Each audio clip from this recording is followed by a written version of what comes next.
ready! GMA Weather, serbisyong totoo ng GMA News.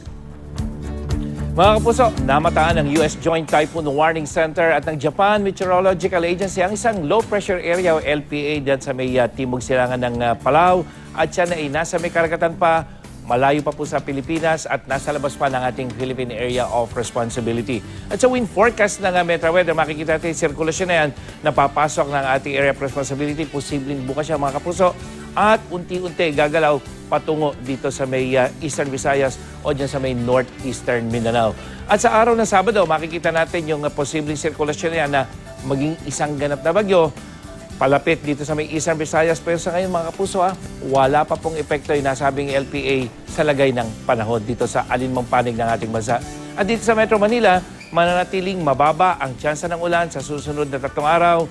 At yung init factor natin, mananatiling 39 degrees Celsius, maalinsangan yan mga kapuso.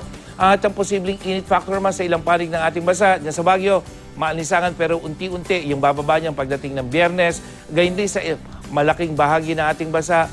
Sa ngayon, ang Dagupan, 43 degrees Celsius ang posibleng init factor, pero bababa yan sa 40 pagdating ng Biyernes. Sa Cabanatuan, 41 degrees Celsius hanggang sa araw ng Biyernes, pero sa Cebu, magiging dyan sa Davao at sa Zamboanga, maalinsangan sa araw na ito, pero unti-unti ay bababa yung init factor. Pero mga kapuso, ganun pa rin po, maalinsangan pa rin ang panahon sa susunod na 3 araw.